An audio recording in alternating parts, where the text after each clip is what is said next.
सबसे पहले तो मैं आपका शुक्रिया अदा करूं। It's an honour for me कि आप मुकालमा के साथ मैं दोबारा बैठा हूं और बात कर रहा हूं। It's always a pleasure to exchange intellectual views और मुझे तो एक मौका मिल जाता है। आपको पता है मैं थोड़ा सा आउटस्पोकन भी हूं, तो बहुत सी और भी बातें कर जाता हूं।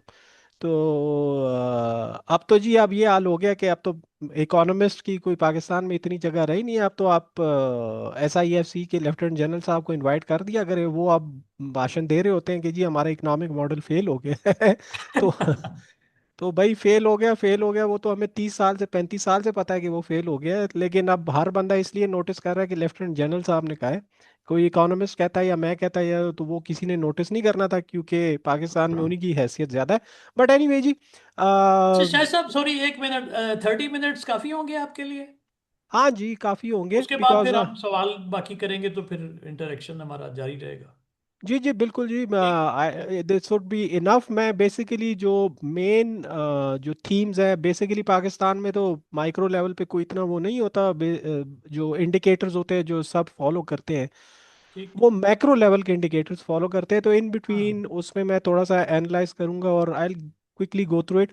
सो ठीक। बेसिकली अगर मैं इफ आप लोगों की तरफ से इजाज़त हो तो मैं स्टार्ट कर देता हूँ और 30 मिनट जी में बिल्कुल इंशाल्लाह बिल्कुल, होगा। Definitely, please. अच्छा जी। तो बिस्मिल्लाहिर्रहमानिर्रहीम, again thank you so much for inviting me to this talk, जिसमें मैं सिंपली और ब्रीफली मैं अपनी जो मेरी अंडरस्टैंडिंग है as an economist based on the trends that are going in Pakistan and historically have been going on in Pakistan, उसमें मैं थोड़ा सा अपना वो करूँगा कि what would be the outlook for 2026। So first of all देखें, इसमें इकोनॉमिक्स में हम एक टर्म यूज़ करते हैं, उसे कहते हैं केट्रस पैरेबस। केट्रस पैरेबस का मतलब होता है कि everything remaining as it is. तो जो मेरा अब एनालिसिस है, जो मैं अपना एनालिसिस पेश कर रहा हूँ, I have jotted it down, मैंने लिखा है, ये मैंने कोई छापा नहीं मारा। तो उस पे मैं जब आप लोगों से ये डिस्कस करूंगा, so it is under the assumption कि everything remaining as it is. तो उसमें फिर क्या हो सकता है? ऑब्वियसली फिर जब सवाल और जवाब होगा उसमें डेफिनेटली उस चीज़ को हम रिलैक्स कर सकते हैं, इस assumption को कि क्या होगा और क्या नहीं होगा। So let me just start. सबसे पहले तो जिस चीज़ पे मैं बात करूंगा वो होगी हमारी GDP ग्रोथ। तो GDP ग्रोथ जो है वो एक्सपेक्टेड जो है, इफ़ यू उस चीज़ को आप थोड़ा सा, जो PBS के फिगर आते हैं पाकिस्तान ब्यूरो ऑफ स्टेटिस्टिक्स के, वो मैनिपुलेटेड होते हैं, इसको ज़रा और ज़्यादा ऊपर कर देते हैं। वो मुझे पता है, और जो लोग स्टेटिस्टिक्स को समझते हैं उनको पता है कि वो उसमें मैनिपुलेशन अच्छी खासी होती है, उसको ज़रा ज़्यादा वो कर देते हैं 0.2%, 0.3, 0.4% से। लेकिन GDP growth there is no doubt कि इट हैज़ पिक्ड अप। जो इतनी पहले थी, जो हमारी 2-3 साल पहले सिचुएशन थी उसके मुकाबले में, जहाँ पे एक साल ऐसा था कि नेगेटिव ग्रोथ में आया था, उसको भी PBS ने 0.2% और 0.3% करके उसको पॉजिटिव में, बट एवरीबडी न्यू कि वो GDP जो है वो नेगेटिव में चला गया था। सो ADB भी, वर्ल्ड बैंक सब प्रेडिक्ट कर रहे हैं कि it would be around 3.5% maximum और 3.6%। सो इसी उसमें रेंज में होगा। But importantly, and as I say it, I have said it many times, कि ये जॉबलेस ग्रोथ रिकवरी है। जॉबलेस ग्रोथ रिकवरी भी होती है बिकॉज इकोनॉमिक्स में एक अंडरस्टैंडिंग ये है कि यार जब GDP ग्रो कर रहा है तो जॉब्स भी बढ़ेंगी क्योंकि आउटपुट ग्रो कर रही है। But there is also this concept of jobless economic growth और jobless GDP growth. Jobless GDP growth जी इसलिए होगी, जो कि पिछले 1-2 साल से हम देखते भी आ रहे हैं, ग्रोथ हो रही है, लेकिन आप देखेंगे कि साथ साथ आपके ये भी आ रहे हैं कि पावर्टी, इनक्वालिटी और HDI वगैरह, ह्यूमन डेवलपमेंट इंडेक्स के फिगर्स, वो अपनी जगह पे रुके हुए हैं। उसकी एक बड़ी वजह यह है कि जो शॉक जो पाकिस्तान को सिस्टम को 2022-23 और फिर वो रूस और यूक्रेन वॉर के बाद जो वो लगे थे, वो शौक ऐसे थे कि पाकिस्तान की तारीख में इस तरह का वो डबल वैमी जो है वो नहीं है। एक आपकी एग्रीगेट डिमांड को बहुत बड़ा शौक लगा। पाकिस्तान में कभी इन्फ्लेशन जो है 40% तक, ऑफिशियली मैं बात कर रहा हूँ 45, अगर आप अनऑफिशियली तो 45%, इवन 50% तक भी गई है। तो उसकी वजह से परचेजिंग पावर की जो तबाही हुई है और एग्रीगेट डिमांड की जो तबाही हुई है, अभी भी उसने वो अपनी पोजीशन पे वापस नहीं आई। बिजनेस रिकॉर्डर का एक रीसेंट एक आर्टिकल था जिसमें उन्होंने कहा था कि जो परचेजिंग पावर जो इस वक्त है वो 2017-18, 2016-17 के लेवल पे है। यानी यू हैव बीन वो push back to 8 years, 8-9 years, वो अभी रिकू कर रहे हैं। इसी तरह बिजनेसेस जो है इंडस्ट्रीज जो है वो उनका जो नुकसान हुआ था वो बिल्कुल उनकी प्रोडक्शन बिल्कुल प्लेटोड हो गई थी, नीचे चली गई थी, वो आस्ता आस्ता वापस आ रहे हैं। So it's jobless recovery for the simple reason कि आपकी आउटपुट बढ़ रही है, और आउटपुट भी इसलिए बढ़ रही है, यू हैव टू, मैं ज़्यादा टेक्निकलिटीज़ में नहीं जाऊंगा, क्योंकि वो बेस ईयर जो है कंपेयर्ड अगर आप 2022-23 से करते हैं जब नेगेटिव ग्रोथ रेट थी, तो उसके मुकाबले में तो सब चीज़ अच्छी ही लगेगी, उसके मुकाबले में कोई चीज़ बुरी नहीं लगेगी। So you are, they are just trying to come back to the level कि जो 2021-22 में था, वो उसको उन नुकसान को, उन लॉसेस को रिकू कर रहे हैं, तो वो they are trying to come back to the, तो ग्रोथ हो रही है, but it's a jobless growth and this will continue. तो जो वो 2-3 साल पहले जो स्टैगफ्लेशनरी इन्वायरमेंट आया था, जो स्टैगफ्लेशनरी शॉक लगा था इकोनॉमी को, एंड स्टैगफ्लेशन इज कि आप बहुत हाई आपकी जो है सीपीआई या इन्फ्लेशन, और साथ जो है वो जॉब ग्रोथ भी ना हो रही हो, जॉब ग्रोथ भी स्टैगनेंट हो, तो उसको स्टैगफ्लेशन कहते हैं। तो पाकिस्तान इज, अब वो जो वो एक सिस्टम था कि आपकी अब जीडीपी ग्रोथ तो कर रही है लेकिन जॉबलेसनेस अभी भी है, सो वो स्टैगफ्लेशनरी इन्वायरमेंट के वो जो असरात है वो अभी भी इस साल भी रहेंगे, वो पूरी तरह जाएंगे नहीं, हालांकि जीडीपी ग्रोथ होगी। ज़्यादातर जीडीपी ग्रोथ आएगी आपकी पीएसडीपी से, जो गवर्नमेंट डिमांड क्रिएट करती है, पब्लिक सेक्टर डेवलपमेंट प्रोग्राम, और इवन जो इसके ऑपरेशंस होते हैं नॉन डेवलपमेंट सेक्टर के, जिन्हें हम करंट एक्सपेंसेस कहते हैं। फॉर एग्जांपल आप चले जाए 600-700 बिलियन की, अराउंड 1 ट्रिलियन की, तो सिर्फ गवर्नमेंट की आप जो इनके वो होते हैं ठेके जो होते हैं, टेंडर्स वो होते हैं, आप सारे उस पे लेवल पे ले लें, फेडरल गवर्नमेंट और प्रोविंशियल गवर्नमेंट में, तो वो ज़्यादातर डिमांड जो है वो उधर से आएगी। Second, I will go to the current account balance. जो हमारा एक पेरेनियल प्रॉब्लम है कि हमारे पास डॉलर्स जो होते हैं वो ऑलमोस्ट हमेशा जो रहते हैं वो कम रहते हैं, वो कभी ज़्यादा नहीं होते, तो वो एक इशू रहेगा। ये एक, this is proven fact, this is a proven relation कि जब भी आपका जीडीपी बढ़ती है, तो आपका ट्रेड बैलेंस और करंट अकाउंट बैलेंस जो होता है टेंड्स टू वर्सन, और जैसे ही वो वर्सन होता है तो वो डॉलर्स के हमें फिर लाले पड़ जाते हैं, वो हमेशा हमें कम पड़ जाते हैं। And this is not, I am not just saying कि जी ये मेरी प्रिडिक्शन नहीं है, अभी भी आप मार्केट चले जाए तो मार्केट में आप कोशिश करें कि 10,000 या 15,000 डॉलर खरीदने की। अब पेरेंट्स होते हैं, उनके बच्चे जो होते हैं बाहर, उन्होंने दाखिला लिया है, वो जाके पढ़ने जा रहे होते हैं, तो आप उनसे पूछे वो आपको 10,000 डॉलर भी अब कोई नहीं देगा।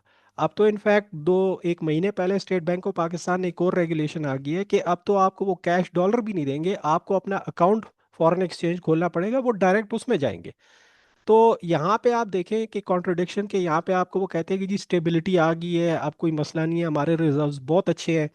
तो भाई सवाल ये है कि आपके रिजर्व्स इतने ही अच्छे हैं, इतनी स्टेबिलिटी आ गई है, इशू कोई नहीं है आपको, तो आप मार्केट में इतनी ज़्यादा ये पाबंदियां क्यों लगाई हुई है डॉलर आउटसोर्स, डॉलर सोर्स करने पे? डॉलर लोग खरीद नहीं सकते, और अभी भी कंपनीज हैं, बहुत सी मल्टीनेशनल कंपनीज जो पाकिस्तान छोड़ चुकी हैं, अगर आप उनसे पूछे तो उसकी एक बड़ी वजह यही थी कि वो डॉलर रिपेट्रिएट नहीं कर सकते थे, उनको इतना तंग किया जाता था कि आखिर में उन्होंने आगे कहा कि यार दिस इज, ये कोई जो है कोई चीज़ नहीं है, आप सारा दिन यही या स्टेट बैंक और कमर्शियल बैंकों में बैठे रहेंगे कि यार हमें इजाज़त दें कि जी हम अपना डॉलर वापस बेच सके, प्रॉफिट जो है रिपेट्रिएट कर सके, तो इट्स नॉट वर्थ इट।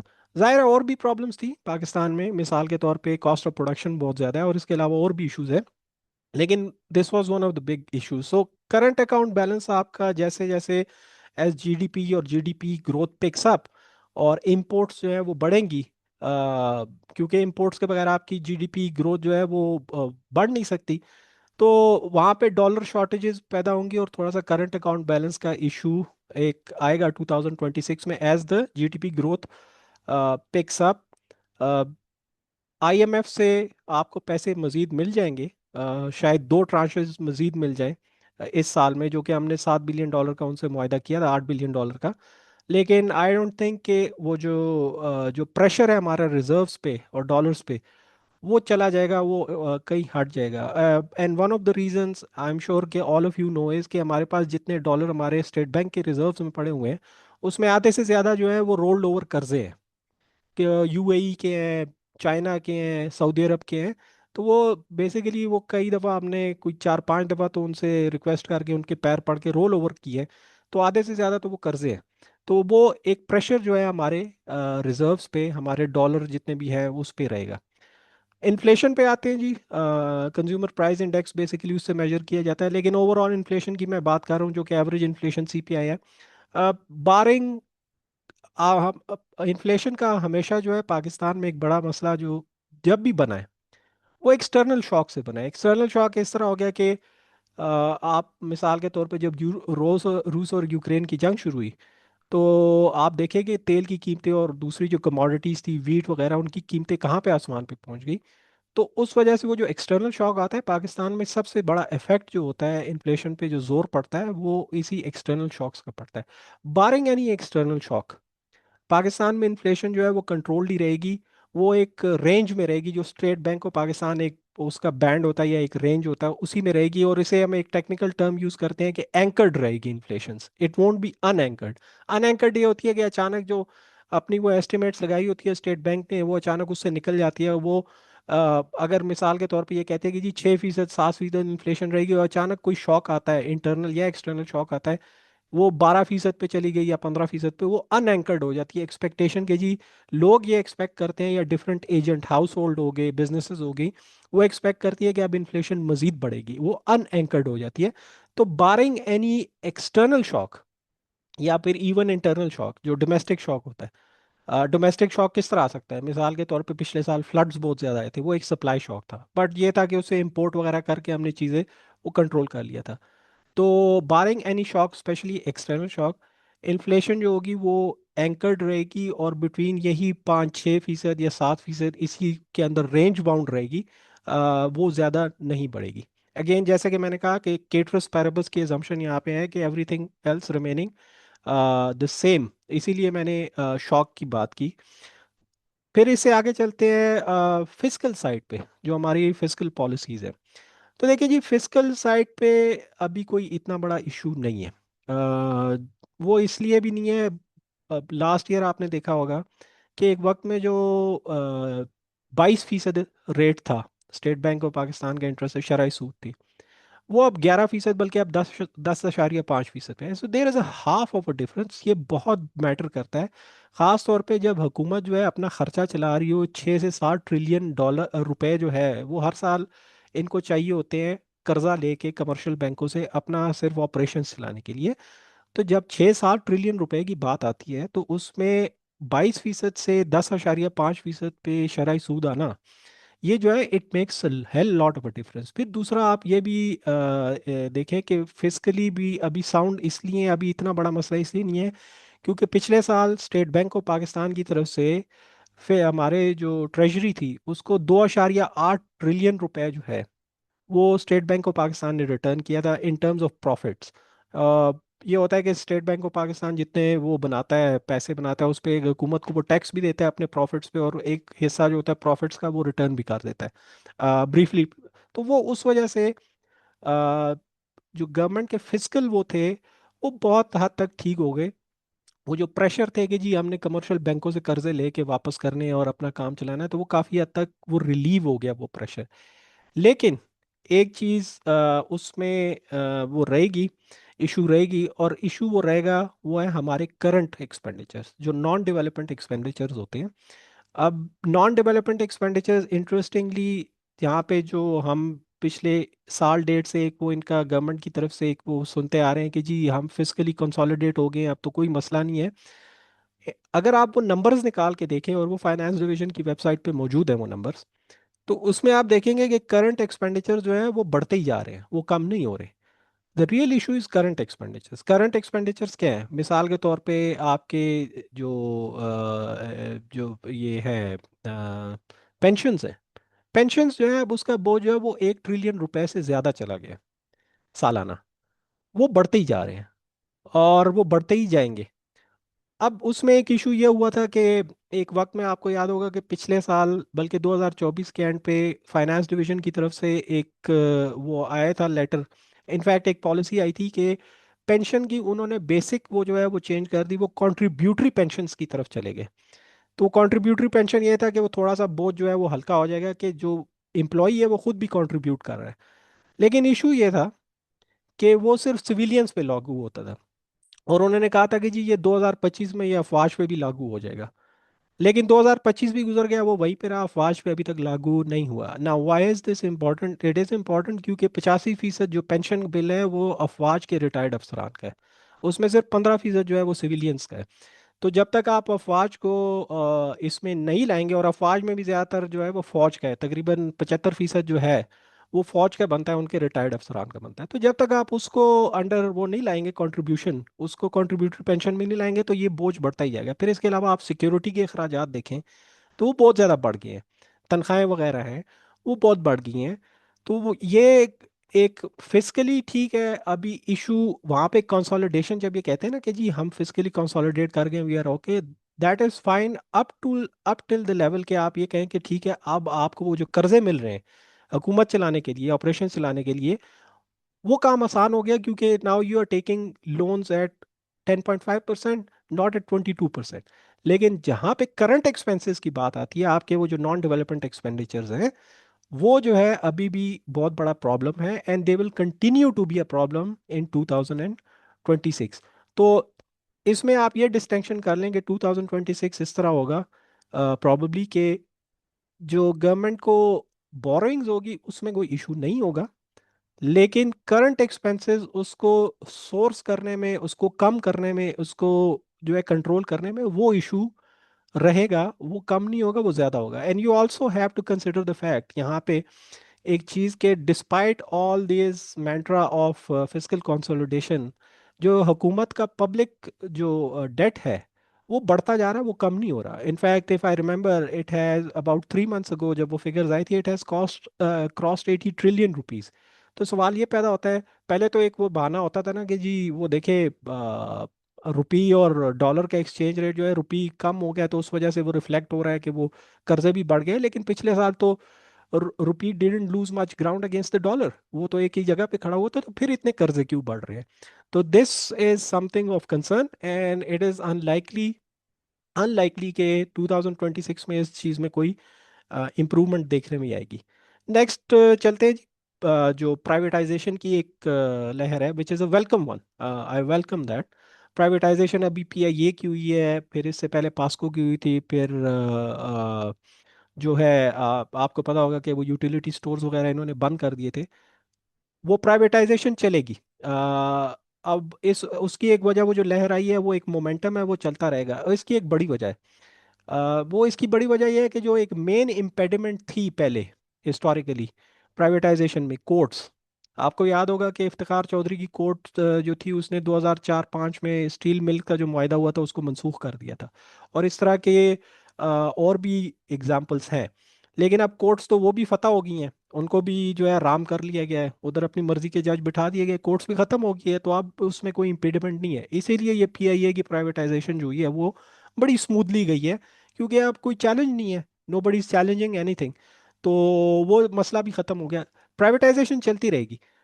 लेकिन प्राइवेटाइजेशन के साथ एक और भी बड़ा मसला है, and I discussed it in my recent vlog, कि लोग इस चीज़ को ज़रा इग्नोर करते हैं कि यहाँ पे इदारे कुछ ख़त्म तो किए जा रहे हैं। मिसाल के तौर पे इन्होंने पीडब्ल्यूडी को भी ख़त्म कर दिया, उसको नोटिफिकेशन कर दिया, यूटिलिटी स्टोर। लेकिन साथ इन्होंने कोई 7-8, कोई 10 जो है, तकरीबन 9 नए इदारे भी बनाए हैं, नए ऑटोनमस बॉडीज़ भी बनाई हैं। वो अब तफसील मेरे पास वो एग्जैक्ट नेम नहीं है। वो डॉक्टर नदीम उल हक ने, उन्होंने इनके सबस्टैक पे उन्होंने एक इस पे पूरा वो लिखा था और उनका नाम भी बताया था। तो आप एक तरफ तो ये देख रहे हैं कि जी वो कह रहे हैं कि जी हम प्राइवेटाइजेशन कर रहे हैं और गवर्नमेंट का फुटप्रिंट कम कर रहे हैं, लेकिन दूसरी तरफ ये हो रहा है कि वो नए नए सेमी ऑटोनमस और ऑटोनमस बॉडीज भी बना रहे हैं। तो ये सिलसिला इसी तरह चलता रहेगा। 2026 में भी प्राइवेटाइजेशन होगी, लेकिन साथ साथ आप ये देखेंगे कि ये जो नई बॉडीज बनी है, इनके अखराजात भी जो है वो इसी तरह बढ़ते रहेंगे। अब आपके सामने एक बड़ी मिसाल है एसआईएफसी की। वो 3 साल पहले जब शहबाज शरीफ गवर्नमेंट आई, उन्होंने टुक ओवर, तो एसआईएफसी अचानक कायम होगी। और 3 साढ़े 3 साल, अब ये चौथा साल है उसका। और जिस मकसद के लिए कायम हुई थी कि जी नेट इन्वेस्टमेंट, हमने इन्वेस्टमेंट लानी, इन्वेस्टमेंट तो कोई पाकिस्तान में नेट इन्वेस्टमेंट आ नहीं रही। तो ये इसी तरह का ये सिलसिला चलता रहेगा। उसके अखराजात अच्छे खासे हैं, मेरे ख्याल में 50-60 करोड़ रुपए से ज़्यादा तो उनका बजट में उन्होंने वो रखा हुआ है, बजट रखा हुआ है। तो ये उसका तीसरा चौथा साल है। तो ये जो नई ऑटोनमस बॉडीज़ कायम की गई हैं, सेमी ऑटोनमस, तो इनका भी इसी तरह अखराजात बढ़ते रहेंगे। So it's bit of a quandary, it's a bit of a puzzle, कि एक तरफ आप प्राइवेटाइजेशन कर रहे हैं और दूसरी तरफ जो है आप अपने नए नए इदारे भी बना रहे हैं जिनसे आपके अखराजात ज़्यादा होंगे। सो द गवर्नमेंट का फुटप्रिंट जो है वो शायद जिस तरह हम एक्सपेक्ट करते हैं कि जी इस प्राइवेटाइजेशन से कम हो जाए, वो शायद उस तरह कम नहीं होगा, वो भी उसी तरह बड़ा ही रहेगा। और मैंने पीएचडीपी की भी एग्जांपल दी कि मेन आपकी जो डिमांड है, डिमांड पुश, वो उधर से ही आएगी। तो वो जो गवर्नमेंट का फुटप्रिंट हम कम करने की बात करते हैं विच इज़ सो इम्पोर्टेंट, वो शायद ना हो।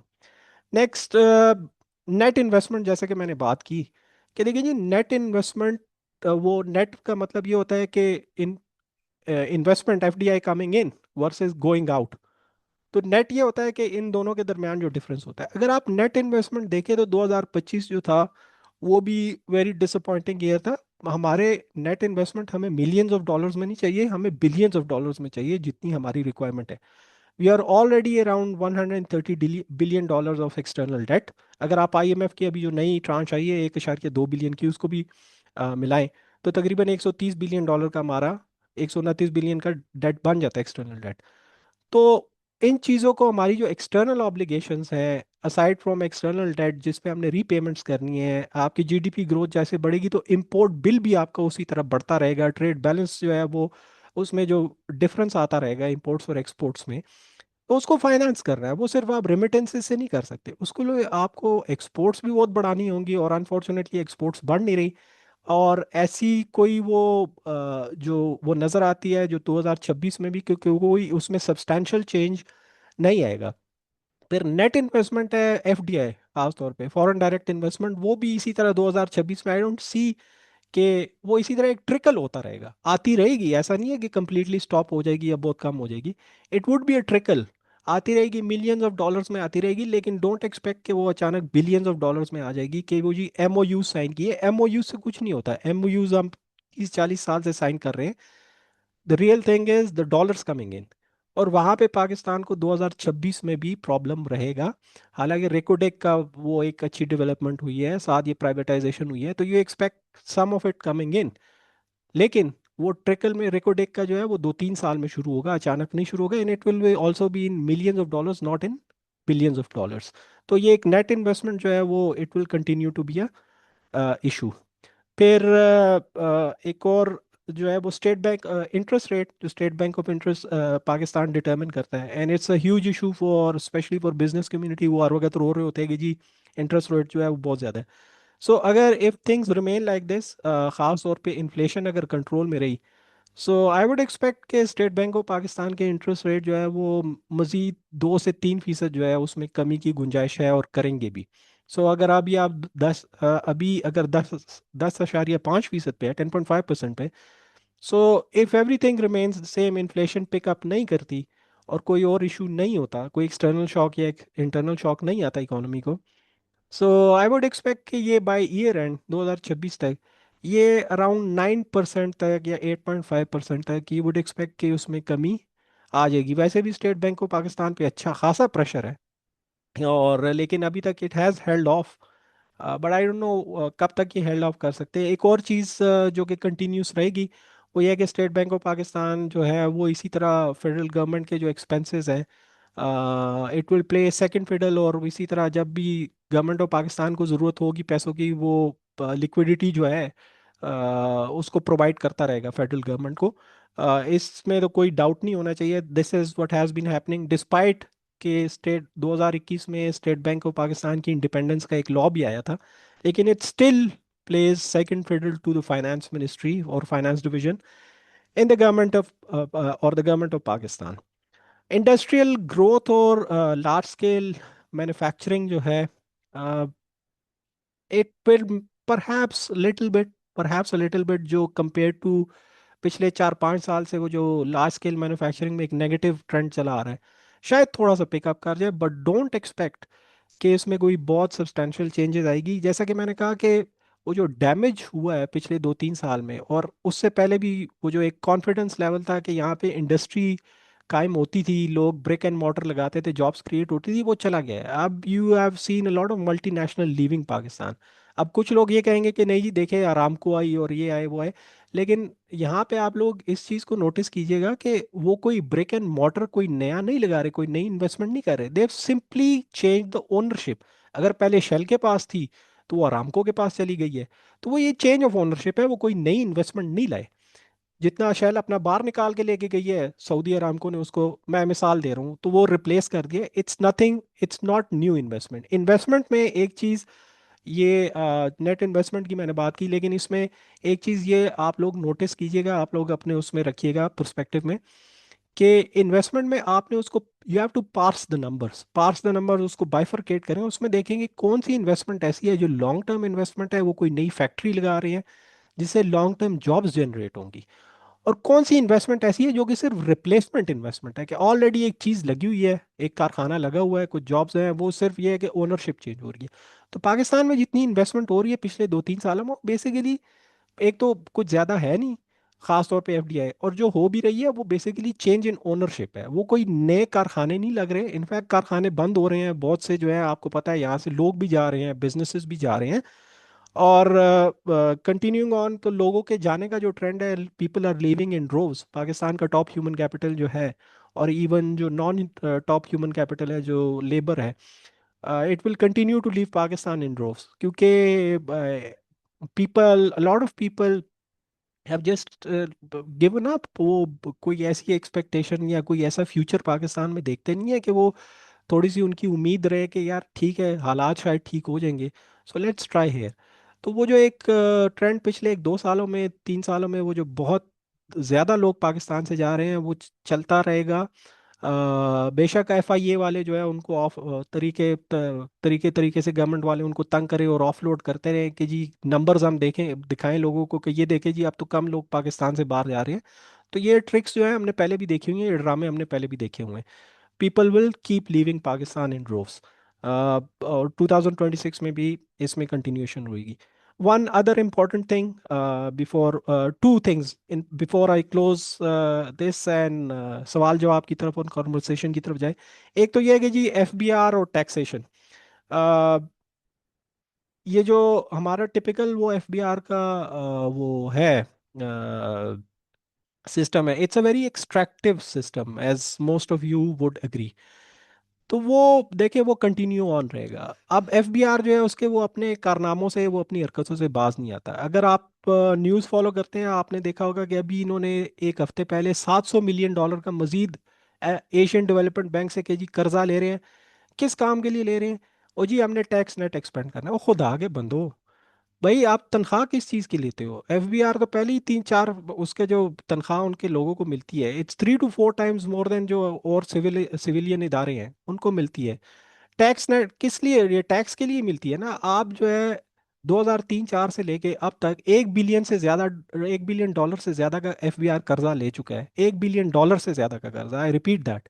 और किस काम के लिए? इसीलिए कि जी हमने फंक्शन बेहतर बनाने हैं, टैक्स नेट को एक्सपेंड करना है।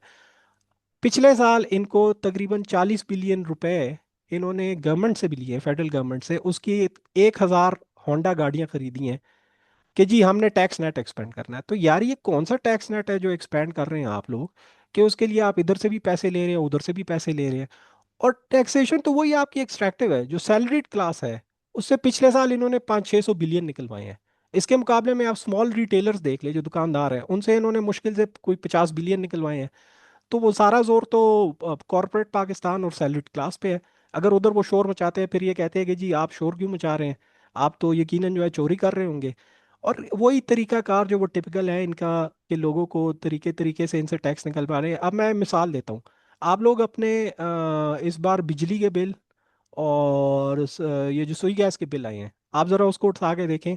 तो बिजली के बिल में इस बार जो है 3-3.5 रुपए का, अब इन्होंने 1.5 ट्रिलियन, तकरीबन 1.4 इन्होंने बैंकों से मजीद कर्जा लिया है कि जी हम ये सर्कुलर डेट जो है पावर सेक्टर का, इसको रिजॉल्व करेंगे। वो खुदा के बंदो, सर्कुलर डेट जो है वो तो क्रेडिट का इशू ही नहीं है, वो तो गवर्नेंस का इशू है।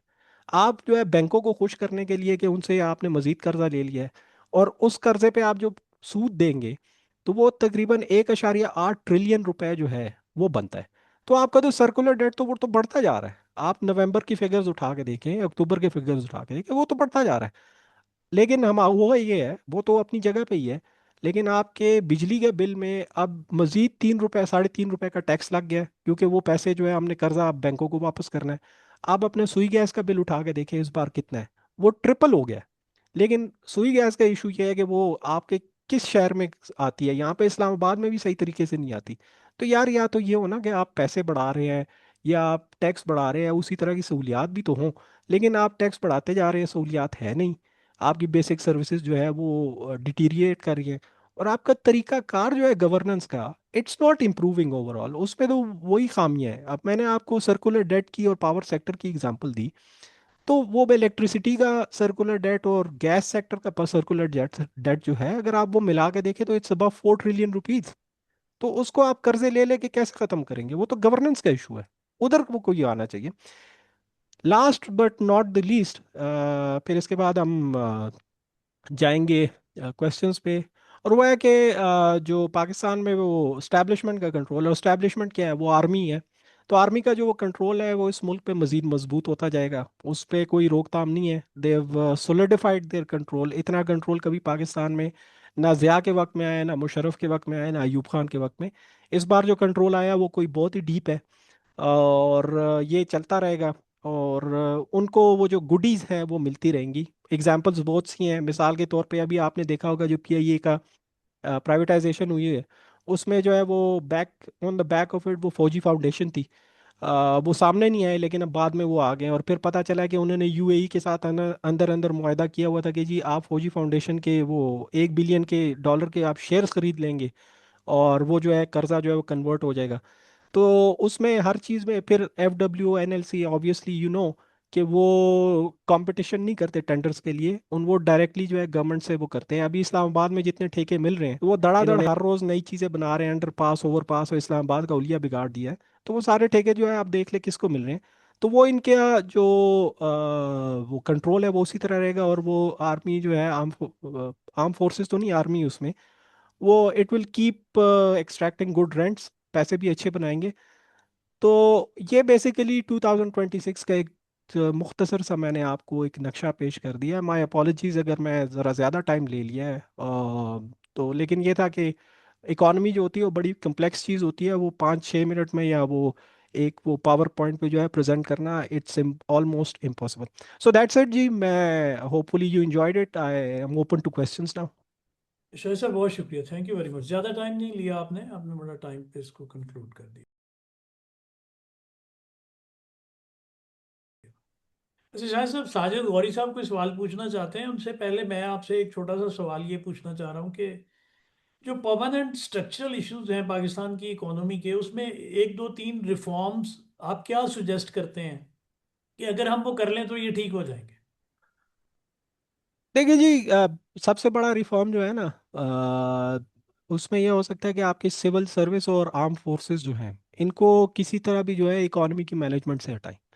ठीक है, जब तक ये इकोनॉमी की मैनेजमेंट में रहेंगे आपकी इकोनॉमी ठीक नहीं हो सकती। मैं आपको दो मिसालें तो मैंने आपको दे दी हैं कि ये कितना इंट्रेंच्ड है, FWNLC की दे दी है। अब आप सिविल सर्विस की तरफ चले जाए, देखिए वो हर चीज़ में वो बैठे हुए हैं बोर्ड्स पे। वो अब OGDCL के बोर्ड पे वो बैठे हुए हैं, PTCL के बोर्ड पे वो बैठे हुए हैं, और एक एक जो है जो उनके वो बोर्ड की मीटिंग होती है तो उसकी तनख्वाह जो है $5-6 हज़ार में रहते हैं, वो पैसों में भी नहीं लेते। अब एक पिछले साल 2024 में इन्होंने एक अच्छा लॉ आया था, वो उन्होंने ये किया था कि इन्होंने कैप कर दिया था कि अगर ब्यूरोक्रेट या सेक्रेटरीज जो जो सेक्रेटरीज होते हैं, और सेक्रेटरीज भी किसके होते हैं, PS DMG के होते हैं, कि इनकी जो रिम्यूनरेशन होगी बोर्ड की मीटिंग्स में, वो एक लिमिट तक होगी, उससे ज़्यादा नहीं हो सकती। अभी 3 हफ्ते पहले, 2 हफ्ते पहले इन्होंने फाइनेंस डिवीजन ने दोबारा जो है वो एक वो आया, वो उसको वापस ले लिया। तो this is the power of bureaucracy. This is bureaucracy. हमें देखें, आपके जो तकरीबन 300-350 इदारे हैं, मिनिस्ट्रीज हैं, डिविजन्स हैं, autonomous bodies, semi autonomous bodies, regulatory agencies, इतनी की हमें ज़रूरत ही नहीं है।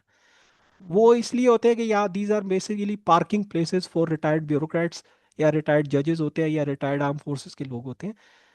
सो सबसे बड़ा, at least from my point of view, सबसे बड़ा आप ये जो वो होगा कि इसमें से किसी तरह भी आप जो पब्लिक सर्वेंट्स होते हैं, पब्लिक सर्वेंट्स में सिविल सर्विस वाले, आर्म फोर्सेस वाले भी होते हैं, कि इनका जो फुटप्रिंट होता है और इनकी डिसीजन मेकिंग पावर होती है, इससे इसको इकोनॉमी की जो डिसीजन मेकिंग होती है, जो बड़े डिसीजन होते हैं, इससे किसी तरह इनको निकाले। दूसरा, मैं एक और जो बड़ा एक वो हो सकता है, मैंने अभी जो लास्ट डॉन के लिए आर्टिकल लिखा था उसमें मैंने एक चीज़ का जिक्र किया था। वो जिक्र मैंने ये किया था कि देखें, दुनिया की गुड्स एंड सर्विसेज जो उसकी ट्रेड है, उसकी वैल्यू है $23 trillion. Hmm. Let me repeat it, $23 trillion. Pakistan की जो वो टोटल वो imports and export goods and services की ना, वो तो $100 बिलियन भी नहीं है। 25 करोड़ लोग हैं, दुनिया के सातवां बड़ा छठा सातवां बड़ा मुल्क है आबादी के लिहाज से, लेकिन हमारी इंटीग्रेशन की ये हालत है कि हम ग्लोबल इकोनॉमी में सिरे से इंटीग्रेटेड ही नहीं है। तो एक टैरिफ इन्होंने अब वो बनाया है रिफॉर्म्स के लिए, वो भी बड़ा स्लोली स्लोली मूव कर रहा है कि किसी तरह भी आप ग्लोबल इकोनॉमी में अपनी इंटीग्रेशन को जो है वो ज़्यादा करें। It will open up a lot more opportunities, a lot of opportunities, not only for consumers but also for producers of Pakistan. ये शॉर्टकट्स के पीछे ना फिरें कि जी हम क्रिप्टो वो कर रहे हैं, या वो माइंस एंड मिनरल्स आगे वो क्रिप्टो का एक इन्होंने साहब है, वो पता नहीं लंदन के किसी एक कोने से निकाल के लाए हैं, वो कभी चीफ से मिल रहा होता है, कभी वजीर आजम से, कोई उसे जानता नहीं है। और अभी 3 हफ्ते पहले उसे वो एक शो में था, वो उसमें मालिक साहब ने उससे पूछा कि जी मैं क्रिप्टो कैसे करूँ, वो कहता है कि जाके यूट्यूब की वीडियो देख ले। तो ये जो है, ये अब उन्होंने एक पूरी अथॉरिटी बना दी है, वो उसका चेयरमैन भी है, जानता उसे कोई नहीं है ना, वो पाकिस्तान में आज तक कभी उसे किसी ने देखा था। तो ये इश्यूज है जी, कि ये काम जो है ना, ये बंद होने चाहिए। Let economist deal with the economy, आप उनको इख्तियार दे काम करने का। ये जो है कि ब्यूरोक्रेसी, सिविल सर्विस और आर्म फोर्सेस वाले जो है कि they keep calling the shots, तो उससे हम्म। काम ठीक नहीं होना। तो ये दो जो है मैंने आपको वो बताए। ठीक, बहुत शुक्रिया। जी साजिद साहब, साजिद गौरी साहब। जी सर, बहुत शुक्रिया। बहुत ही फ्रूटफुल लेक्चर था सर का। सर, मैं खुद एक इकोनॉमिस्ट हूँ। मैं आपके लेक्चर के जवाब में पहले तो आगाज एक शेर से ही करूँगा। बर्बादी ये गुलस्तान के लिए एक ही उल्लू काफी था, हर शाख पे उल्लू बैठा है, अंजामे गुलस्तान क्या होगा। तो हमें जो पांच बड़े बड़े उल्लू बैठे हैं ना 5 शाखों पे, यानी 5 बड़ी हमारी मिस्टेक्स क्या है इकोनॉमिक्स के, इकोनॉमी के हवाले से। फिर हमारा असल में होना चाहिए कि हमने अपनी ट्रेडिशनल एग्रीकल्चरल इकोनॉमी को इंडस्ट्रियलाइज कैसे करना है। उसके लिए भी बिग पुश डेवलपमेंट के हिसाब से 5 आप रेमेडीज हमें बता दें कि 5 हम कौन से डिसीजन लें कि हम अपनी इकोनॉमी को इंडस्ट्रियलाइज कर सकें। हाँ हाँ, that's a very complex question. इसमें बहुत सी चीज़ें आते हैं। एक दो का मैं जिक्र कर देता हूँ, क्योंकि देखें, हायरार्की बनाना जो है इन कामों में बड़ा मुश्किल होता है कि यार इस तरह एक है, पहले ये कर ले, दूसरा कर ले, तीसरा कर ले। अ, देखिए, एग्रीकल्चर के लिहाज से एक जो अभी मैंने जिक्र किया ना, कि we are a very closed economy. हम लोगों ने अपने आप को ऐसा प्रोटेक्शन में रखा हुआ है कि यार पता नहीं अगर हमने इकोनॉमी अपनी खोली तो क्या हो जाएगा। बात ये, और उसमें फिर आपके सामने है कि जो है वो एडवांटेज, मिसाल के तौर पे यहाँ पे बहुत बड़ा शुगर कार्टेल है, और वो सारे असेंबली में भी बैठे हुए हैं। ये सारा उन्होंने अपना वो बनाया हुआ है कि यार बाहर से कोई शुगर नहीं आने देनी है हमने, क्योंकि वो पैसे सारे उनके उसी से बनते हैं, और वो बड़े बड़े खानदान भी है, सियासी खानदान, इसी से उनका कारोबार चलता है। अगर कंपटीशन होता है तो शुगर की फील्ड में, या इवन आप एक और फील्ड ले लें, कार्स की, व्हीकल्स की फील्ड में, तो कंज्यूमर्स को इतना नुकसान है। एग्रीकल्चर की जी जहाँ पे बात आती है, one, there are few things that we can do. Again, कोई हायरार्किकल, एक तो यार ये है कि टेक्नोलॉजी, आप वो पुराने तरीक़ेकार के, बस वो एक वो उसमें पानी छोड़ दिया और वो आगे वो पूरी उन्होंने फसल को सैराब कर दिया, और बस वो एग्रीकल्चर वो आप होगी और सपोर्ट प्राइस मिल गई। You have to go beyond that. Modern agricultural techniques, वो मिसाल के तौर पे ड्रिप एरिगेशन, वो दिस इज नेसेसिटी, यहाँ पे इन्वेस्टमेंट की ज़रूरत है। दूसरी जहाँ पे इन्वेस्टमेंट की ज़रूरत है, वो ये है कि पूरे पाकिस्तान में जो आपकी जितनी भी फील्ड्स हैं, एग्रीकल्चरल फील्ड्स जहाँ पे या फिर आपकी सॉइल है, उसका सॉइल सर्वे करवाना ज़रूरी होगा। मैं एक रिपोर्ट देख रहा था, और अगेन देखें, ये काम जो है हमारे 200 से ज़्यादा, 150 से ज़्यादा तो फेडरल और प्रोविंशियल लेवल पे एग्रीकल्चर रिसर्च रिसर्च इंस्टीट्यूट है, ये उनको करना चाहिए था, लेकिन ये जो है डोनर्स कर रहे होते हैं कि हमारी सॉइल में जो न्यूट्रिएंट्स हैं बहुत सी, उसमें वो कम है। वो डिफिशिएंट है, इसलिए सॉइल जिस तरह ग्रो करनी चाहिए उस तरह करती भी नहीं है। तो ये आपको सॉइल सर्वे करवाएं और उसमें जो न्यूट्रिएंट डेफिशिएंसी है वो उसको पूरा करने का इंतजाम करें, तभी आपकी फसलें अच्छी होंगी। तो और फिर तीसरी एक चीज़ ये कि आप अपने किसान को आप ये चॉइस दें, सिर्फ ये चॉइस ना दें कि जी आपने सिर्फ विद इन एक सूबा या विद इन पाकिस्तान जो है वो आपके पास ही चॉइस है कि आप इसमें बेच सकते हैं अपनी फसल को। ओपन इट अप, आप कहें कि जी इंटरनेशनल टेंडर्स जो है, इंटरनेशनल जो मार्केट है, कि अगर आप इंटरनेशनल किसी वेंडर को बेचना चाहते हैं, लेट देयर बी कंपटीशन। उस किसान को अगर फायदा पहुंचता है तो क्या उसमें हर्ज है? आप अगर उनको कोई अच्छी चीज़ मिल रही है एक्सपोर्ट करके तो उसको एक्सपोर्ट करने दें। लेकिन इसी तरह फिर आप ये भी खोलें कि बाहर से भी जो आपके जो आ रहे हैं जो सप्लाई करना चाहते हैं उनको भी आप मौका दें। तो यहाँ से आपके एक्सेस ज़्यादा होगा, यहाँ से आपकी अपॉर्चुनिटीज़ आपके किसान को ज़्यादा मिलेगी, वहीं से वो कुछ ना कुछ कर सकता है। वरना यहाँ की पॉलिसीज़ तो ये है कि वो बैठा रहेगा कि अच्छी सपोर्ट प्राइस मिल जाए तो इसी से कुछ हो, वरना होगा कुछ नहीं। We been seeing this for last 50 years. तो ये तीन चार चीज़ें थी जो कि वो मैं करना बाकी ये है कि आप कह रहे थे शायद वो कि रिफॉर्म्स के कौन से ऐसे बड़े पांच वो चीज़ें होंगी, तो एक दो चीज़ें तो मैंने अभी शायद साहब ने इससे पहले सवाल किया था तो वो मैं बता चुका हूँ। एक और चीज़ जो बड़ी वो होगी मेरे ख्याल में, जो कि really it can make a difference in the long term, वो ये है कि साइंस एंड टेक्नोलॉजी में ख़ासतौर पर रिसर्च में एडवांस मटेरियल्स हो गए या एडवांस रिसर्च होगी किसी भी फील्ड में, आपको उस पर पैसा लगाना पड़ेगा। वहीं से आपका कोई ना कोई कोई चीज़ आएगी, वो आपकी इकोनॉमी को भी फ़ायदा पहुंचाएगी और you would be internationally competitive, वरना उसके अलावा आप कुछ कर नहीं सकते। बहुत शुक्रिया। जी हाशिम साहब और फिर माहिदा। जी हाशिम फारूक साहब। जी सर। मेरा सवाल ये था कि पाकिस्तान की जो जीडीपी ग्रोथ के कुछ फिगर्स हैं जब पीटीआई की गवर्नमेंट गिराई गई, उसमें मतलब एक साइड कुछ कहती है, दूसरी पॉलिटिकल साइड कुछ और कहती है। तो आपका क्या तजज़िया है कि जब ये गवर्नमेंट तकरीबन टॉपल हुई, चेंज हुई, उस वक्त जीडीपी ग्रोथ क्या थी और मौजूदा ग्रोथ क्या है इस वक्त? शुक्रिया। यार हाशिम, मैं आपको एक बात बताऊं, मुझे तो हर एक से गालियां पड़ती हैं, बेशक पीटीआई वाले हो, पीएमएलएन वाले हो, पीपीपी वाले हो। जब बंदा सही बात करेगा तो उसमें आपको गालियां ही पड़ेंगी। तो देखें, इश्यूज जो थे वो पीटीआई की गवर्नमेंट में भी थे, वो भी फिगर फजिंग थोड़ी सी करते थे, इतनी ज़्यादा नहीं करते थे जितना ये पीएमएलएन वाले करते हैं। ये इनका, ये तो इनका खासा है, ये इनकी एक ज़्यादा स्पेशलिटी है करते हैं। खास तौर पे। लेकिन पीटीआई के दौर में भी ये इश्यूज होते थे। पीटीआई के दौर में यार ओवरऑल अगर आप मैं कहूँ कि इकोनॉमिक परफॉर्मेंस के से there was nothing special about it, कि वो कोई ऐसी उन्होंने चीज़ की कि आप मैं कहूँ कि यार it was very different from the previous government. उनकी भी वही ट्रेडिशनल पॉलिसीज थी। आप देखेंगे कि एक वक्त में उन्होंने एक दो चीज़ें अच्छी भी हुई, और उन्होंने ख़ास तौर पे जिस तरीके से कोविड का जो शौक आया था उससे वो लोग निपटे हैं। तो वो वाकई उसकी पजीराई जो है वो सिर्फ मुल्क में नहीं हुई थी, वो इंटरनेशनली भी हुई थी। वाकई उन्होंने बड़ा अच्छा मैनेज किया था उसको। लेकिन ओवरऑल अगर आप कहें कि उन्होंने कोई ऐसी पॉलिसी लेके आए कि जिससे वो जो ट्रेडिशनल इकोनॉमी जिस तरह चलती है वो उसमें कोई चेंज आया, तो वो ऐसी कोई चीज़ नहीं थी। ग्रोथ रेट्स आप एवरेज निकालें तो वो कोई एवरेज ही थी। एक दफ़ा उनका वो 6% का जो ग्रोथ रेट आया था वो भी मैंने कहा बेस इफेक्ट निकाले, वो उसको कंपेयर कर रहे थे पिछले साल से, जब पिछले 2 साल से जब इकॉनमी जो है वो कोविड की वजह से बिल्कुल डाउन चली गई थी, प्रोडक्शन बिल्कुल ख़त्म हो गई थी। तो उसके मुकाबले में तो बहुत अच्छी है। जिस तरह अभी 2022-23 के मुकाबले में हम कंपेयर करें तो हर चीज़ अच्छी लगेगी। सो ओवरऑल कोई पीटीआई के दौर में जो है ऐसी कोई चीज़ नहीं हुई कि जिसे मैं कहूँगा कि यार आउटस्टैंडिंग, या फिर उसने इकोनॉमी का वो जो लॉन्ग टर्म वो ट्रजेक्ट्री है या लॉन्ग टर्म हमारे स्ट्रक्चरल इश्यूज थे उसको चेंज कर दिया था, ऐसी कोई चीज़ नहीं हुई। जी मायदा, थैंक यू सर। जी मायदा। जी अस्सलाम वालेकुम। Thank you for the session. अच्छा, I have two questions, sir. पहला तो ये है कि जैसे आपने summarize किया कि हमारा public debt has already been above 80 trillion, which is 70% of our GDP.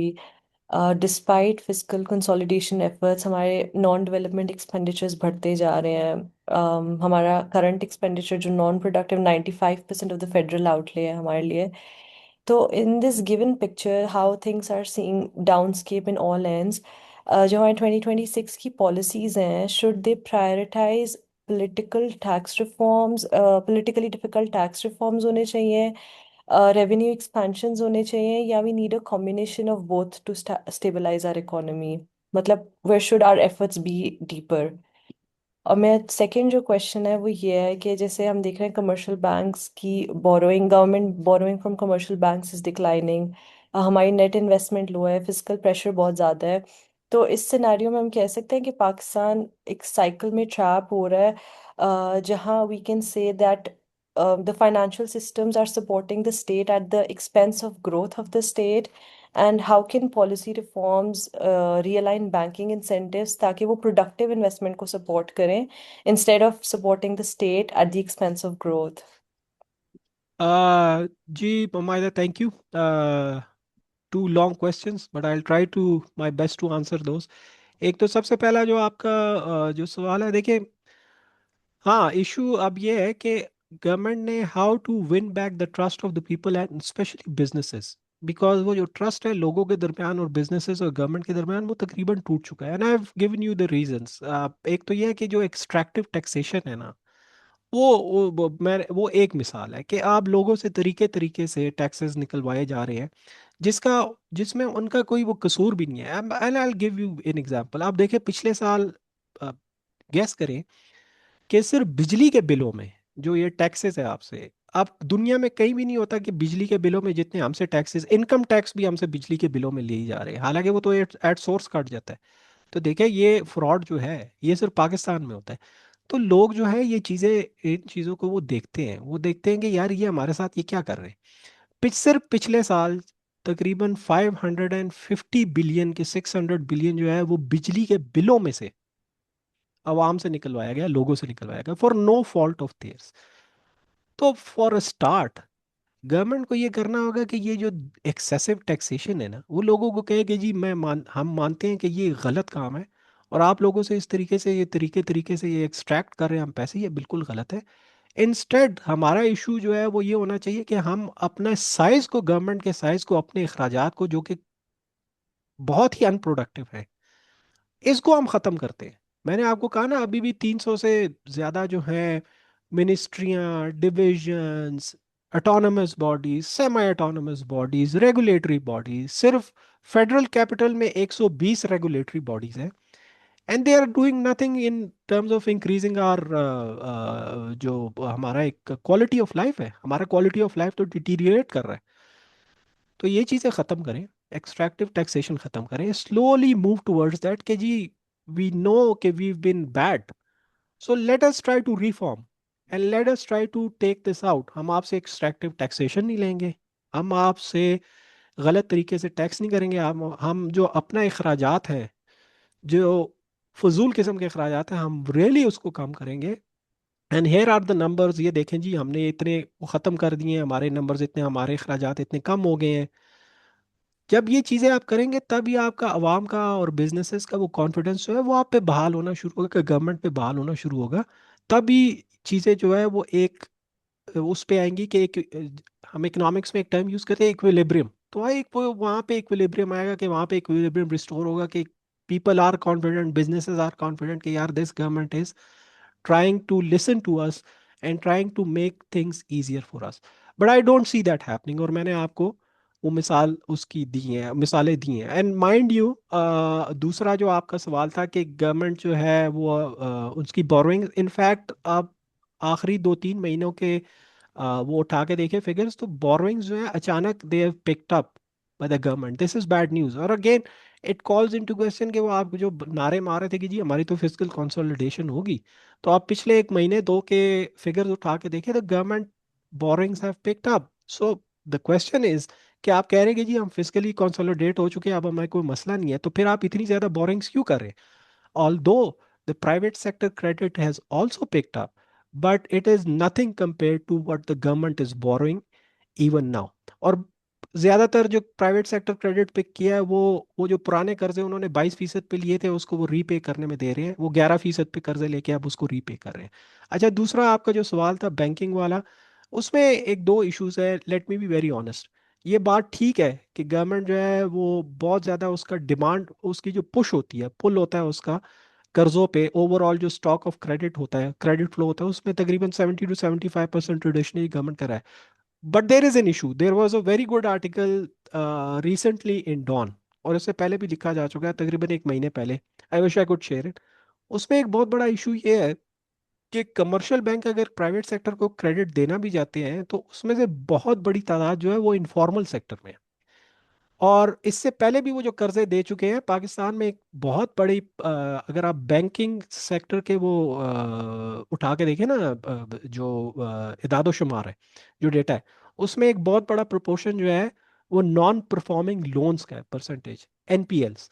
वो इसलिए क्योंकि इन्होंने कमर्शियल बैंक ने एक वक्त में बहुत ज़्यादा कर्जे दिए थे मुशर्रफ और शौकत अजीज़ के दौर में, लेकिन उनमें से बहुत से turn out to be bad credit, क्योंकि वो उसको अभी तक उनको वापस नहीं मिल सके, लोगों ने वापस ही नहीं किए।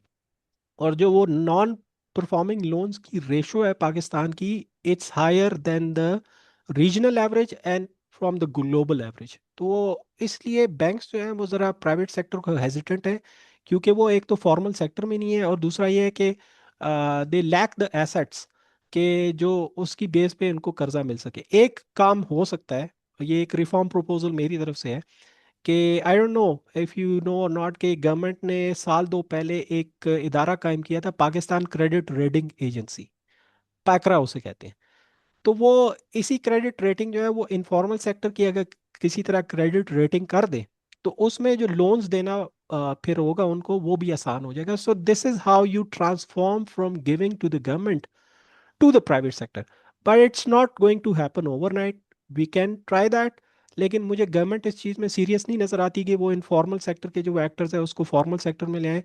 और आप इसमें just to clear this out, just to end this, आप उसमें इनफॉर्मल वालों को ब्लेम नहीं कर सकते। जो जिस किस्म की एक्सट्रैक्टिव टैक्सेशन हमारे ऊपर है, ख़ास तौर पे कॉरपोरेट सेक्टर में और बिजनेसेस पे, तो उसमें जो है there is every incentive to go informal rather than formal. आप फॉर्मल में रहेंगे, I don't know how many of you on this forum listening to me right now are filers of taxes. जो filers होते हैं, मैं भी filer हूँ, और मुझे कोई 10 नोटिस आते हैं कि जी एडवांस में विद होल्डिंग टैक्स जमा कराएं, लेकिन मैं अपने साथ ही जहाँ पे मैं रहता हूँ इनमें से 10 में से कोई मुश्किल से मैं होऊंगा या एक और होगा जो फाइलर होगा, बाकी 8 फाइलर्स नहीं है। और जो नॉन फाइलर्स हैं they are completely at ease, उनको कोई तंग नहीं करता। तो मेरे लिए भी फिर इंसेंटिव यही है कि मैं भी नॉन फाइलर बन जाऊं, क्योंकि कोई उसको कुछ कहता नहीं है। मैं फाइलर हूँ, उल्टा मुझसे टैक्सेशन जो है, टैक्सेस टैक्सेस पे टैक्सेस एक्सट्रैक्ट किए जा रहे हैं। So I hope this kind of answers your question. अच्छा शाहिद साहब, ये सवाल और भी है। मैं आपसे ये पूछना चाह रहा था कि आपको कुछ नोटिस तो आपकी गुफ्तगू की वजह से भी आते होंगे। और शायद साहब सिर्फ नोटिसेस नहीं, मुझे तो धमकियां भी आती हैं। मुझे तो वीगो डाले की धमकियां भी आ चुकी है कि वीगो डाला आने वाला है, आराम से बैठ जाओ।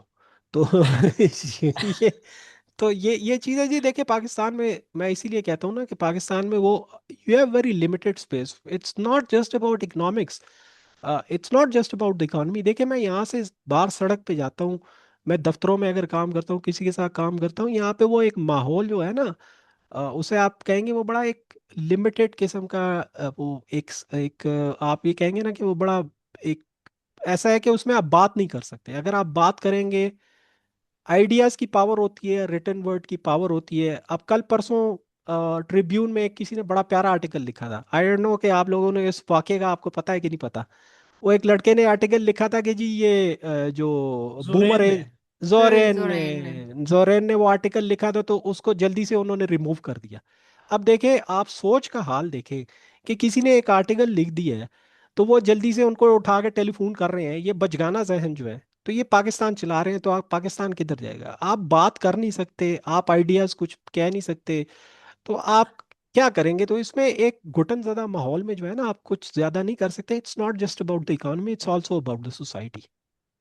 ऐसे ही है। अच्छा, जुरेन पिछले हमारे सेशन लास्ट फ्राइडे वो हमारे गेस्ट थे यहाँ पे मुकालमा में।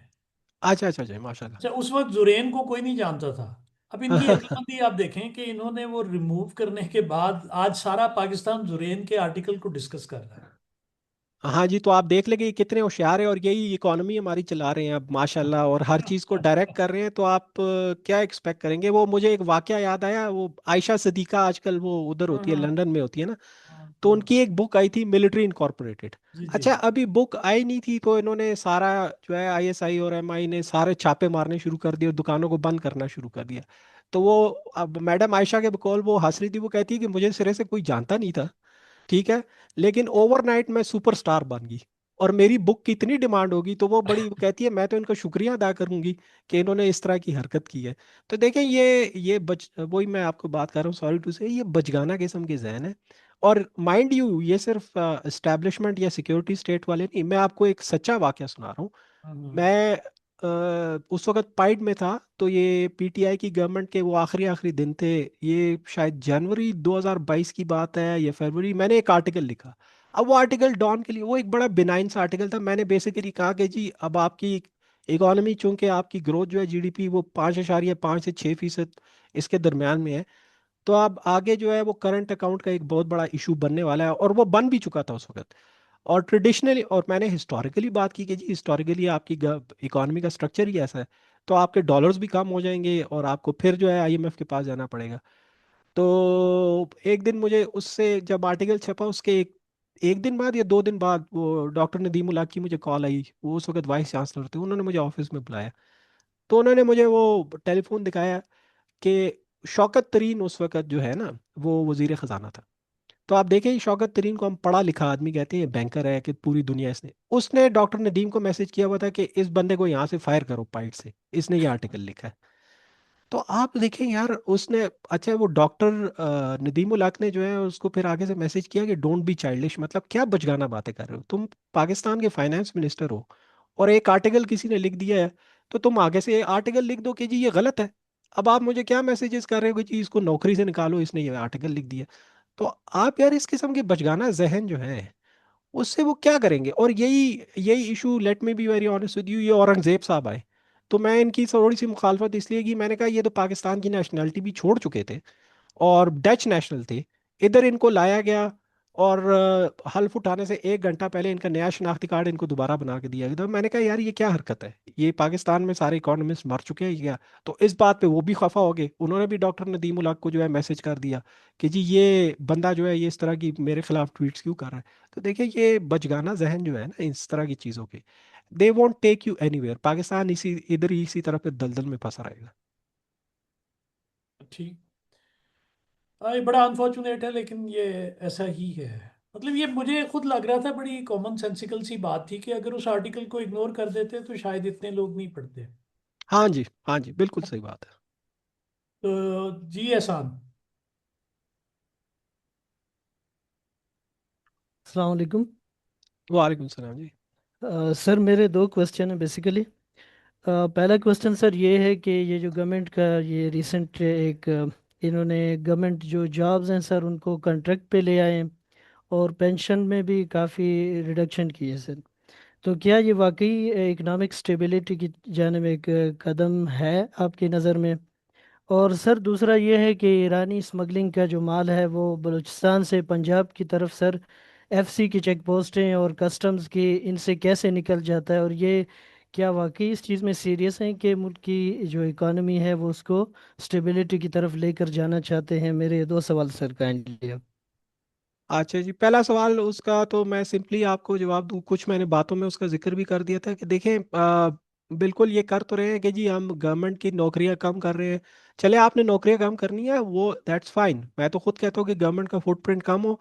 लेकिन फिर आप यार बिजनेस से आप माहौल ऐसा बनाए ना, एक तो ये है कि आप नई नई एजेंसियां, सेमी ऑटोनोमस और ऑटोनोमस बॉडीज बनाते जा रहे हैं, और उसमें जो है लोगों को, अपने मनपसंद लोगों को, और ख़ास तौर पर रिटायर्ड लोगों को, उनको लगाए जा रहे हैं, नौकरियां दिए जा रहे हैं, तो आपके अखराजात तो और गवर्नमेंट का फुटप्रिंट तो कम नहीं हो रहा। तो या तो आप ये करें कि गवर्नमेंट का फुटप्रिंट कम करें, और प्राइवेट सेक्टर जो है उसको इंसेंटिव दे कि यार वो ग्रो करे, नौकरियां बनेंगी। चले, अगर गवर्नमेंट में किसी को नौकरियां नहीं मिल रही, तो प्राइवेट सेक्टर में यार नौकरियां ले ले। तो उधर नौकरियां बन रही हैं, लॉन्ग टर्म लोगों के लिए नौकरियां पैदा हो रही हैं, तो जवानों को, जो पढ़े लिखे लोग हैं उनको नौकरी, तो वो भी नहीं हो रहा। फिर दूसरा यार उसमें जो वो पेंशन वाला सिस्टम है, पेंशन का तो मैंने जिक्र किया ना कि वो जो है वो सिर्फ अभी वो क्या कहते हैं, बर्ग गिरती है तो बेचारे मुसलमानों पर, तो वो सिविलियंस पे ही गिरी है अभी तक।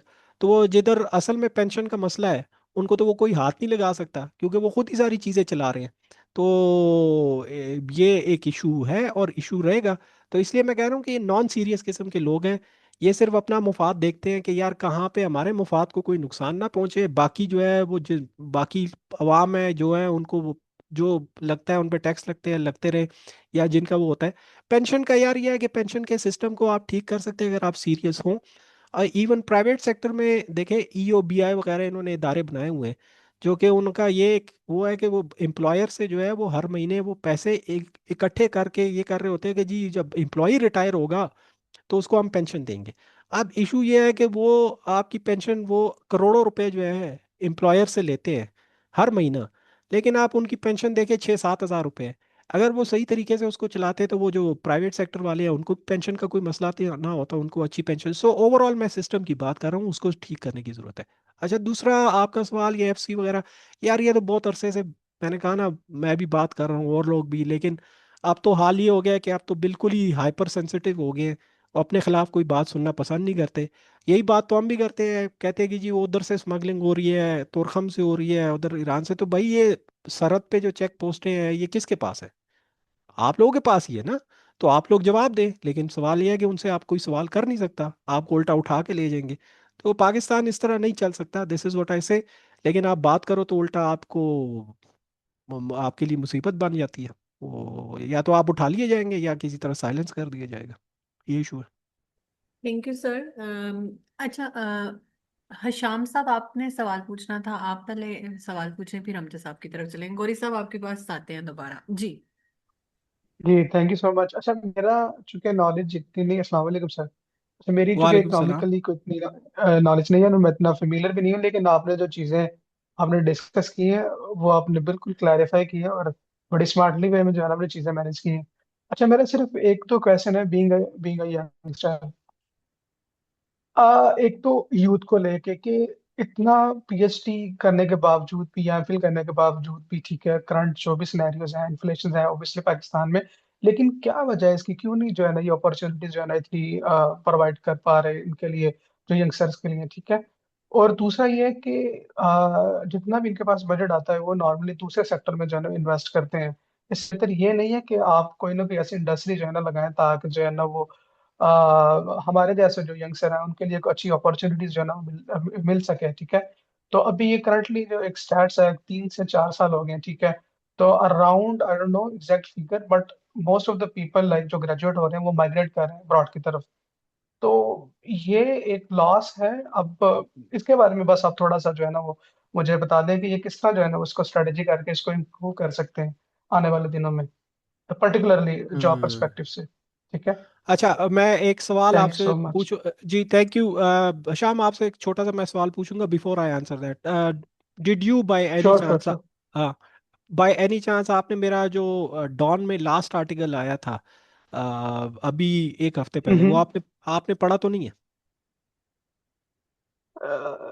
नहीं सर, फ्रेंकली स्पीकिंग अच्छा नहीं चलो पढ़ा ठीक। मैंने, बिल्कुल वो नहीं इसलिए पढ़ा। क्योंकि उसमें आपके सवाल का जो है ना वो जवाब मौजूद है बहुत हद तक। So let me just clarify, मैं आपको क्लेरिफाई करता हूँ। देखें, ठीक। आप बाहर मुल्क को देखें ना, आप वहां पे जॉब्स कौन क्रिएट कर रहा है? जेफ बेजोस, एलन मस्क, ठीक है, और वो फेसबुक वगैरह के और इस तरह के ये लोग हो गए हैं, फिर एनविडिया हो गया। ये सारे जो है प्राइवेट सेक्टर है, ये सारे प्राइवेट सेक्टर है, वहाँ पे क्रिएटिविटी काम करती है, वहाँ पे आइडिया काम करते हैं। देखिए एलन मस्क जो है या जेफ बीजोस जो है, amazon, you have to look at the very base of this thing. ये बेसिकली ये आइडियाज थे, ठीक है। उन आइडियाज को उन्होंने अमली जामा पहनाया, उन आइडियाज से जो उन्होंने अपनी एक ऑर्गेनाइजेशंस बनाई, वहां पे इंस्टीट्यूशनल एक सेटअप है जो उनको सपोर्ट करता है, उनकी सोसाइटी भी सपोर्ट करती है। जेफ बीजोस जो है, I will tell you an very interesting tale. Jeff Bezos जो है, इससे पहले, amazon से पहले उसने 16 बिजनेसेस चलाए थे, वो सारे फेल हो गए, ठीक है।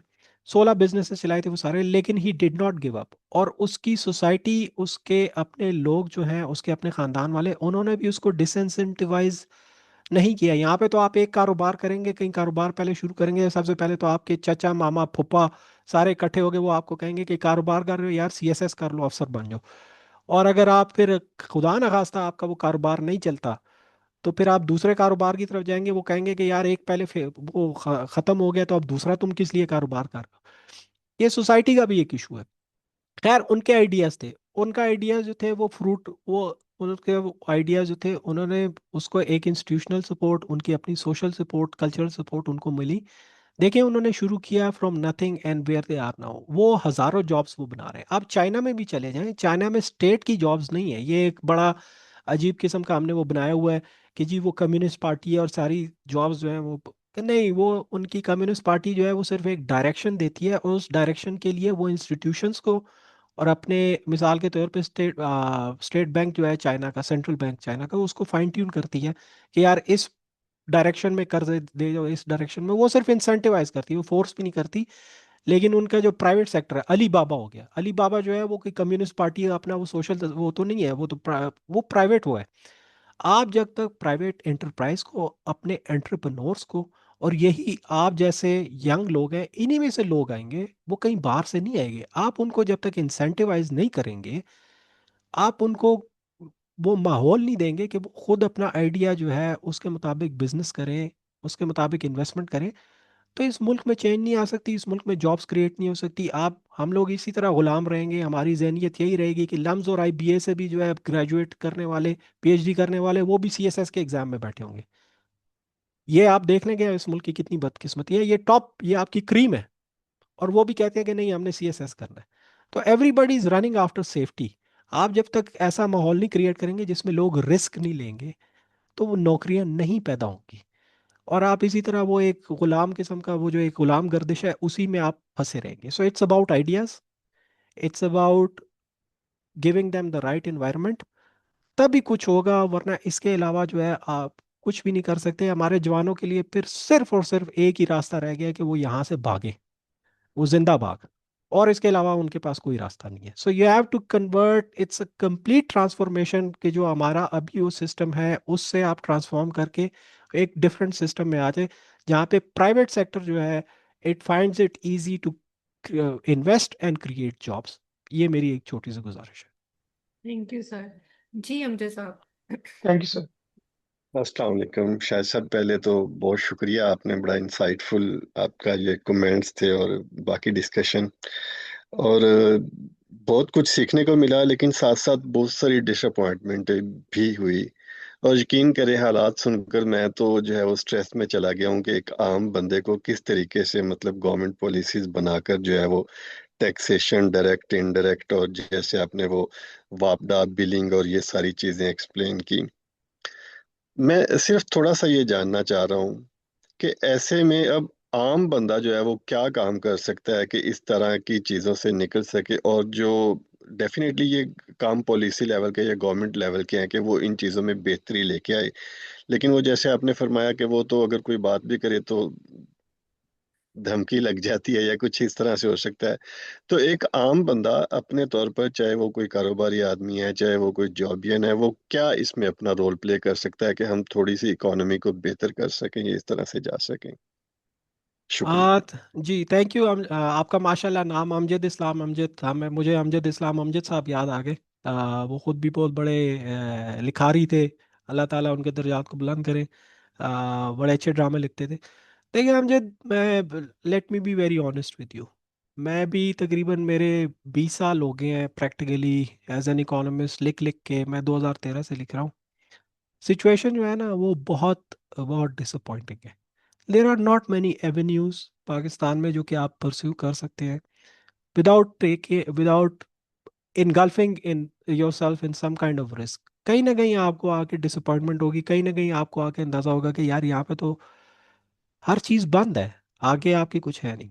सो इसमें आप क्या कर सकते हैं aside from what I have talked about? Obviously disappointments बड़ी हैं, लेकिन यार इशू ये है कि it's not just about Pakistan. आप ये इंडस्ट्रियलाइज नेशन है ना, इनकी भी तारीख उठा के देखें तो ये ऐसे हालात ऐसे गुजरे हैं कि जो हमसे भी वर्स थे, बट उसमें कुछ ऐसी चीज़ें थी बट दे पिक्ड अप। एक तो ये है कि वहाँ पे लोग जो है इकट्ठे हुए, आपकी सोसाइटी इकट्ठी हुई, सोसाइटी इकट्ठी हुई, और सोसाइटी ने कहा कि इनफ इज़ इनफ, हम इस चीज़ को अब मज़ीद बर्दाश्त नहीं करेंगे।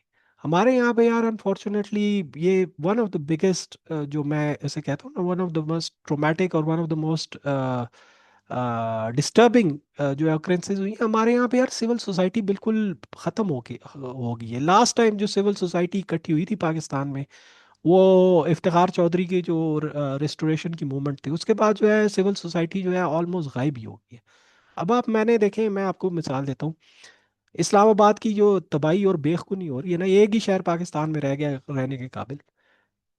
वो उस पे मैंने कितना लिखा है, औरों ने कितना लिखा है यार, लेकिन सिविल सोसाइटी बिल्कुल गायब ही हो गई है। कोई सिरे से कोई ना अदालत जा रहा है ना इकट्ठे हो रहे हैं लोग। तो आपकी जब तक सिविल सोसाइटी इकट्ठी नहीं होगी, और सिविल सोसाइटी किन पॉइंट्स पे इकट्ठी होगी, वो इन पॉइंट्स पे इकट्ठी होगी कि यार आप ये जो अफसरशाही वाला और ये मिलिट्री स्टैब्लिशमेंट वाला ये सिलसिला है, आप इसको ख़त्म करें।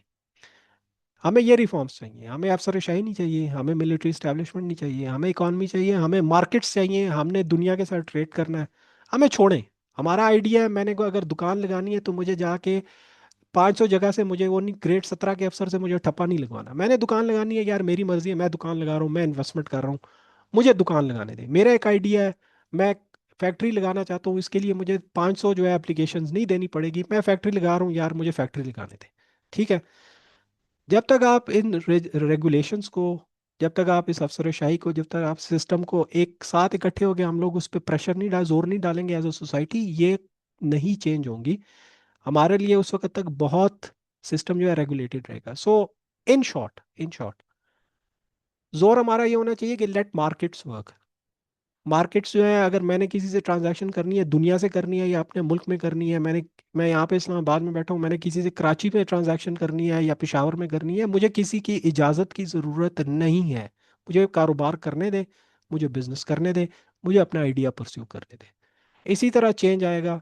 वरना जो है आप हमें इसी तरह जो है हमारे साथ जो कुछ हो रहा है वो अनफॉर्चुनेटली होता रहेगा। Thank you sir. जी जी बहुत साजिद साहब। शुक्रिया, थैंक यू। गौरी साहब आप हैं हमारे साथ?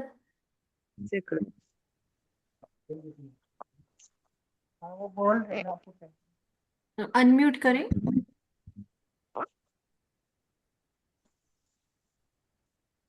जी जी सर।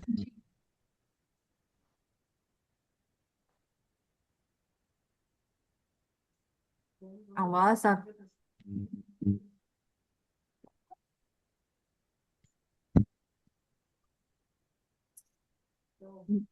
आई थिंक आवाज में प्रॉब्लम है सर। आप आई थिंक माइक को सही कर लें।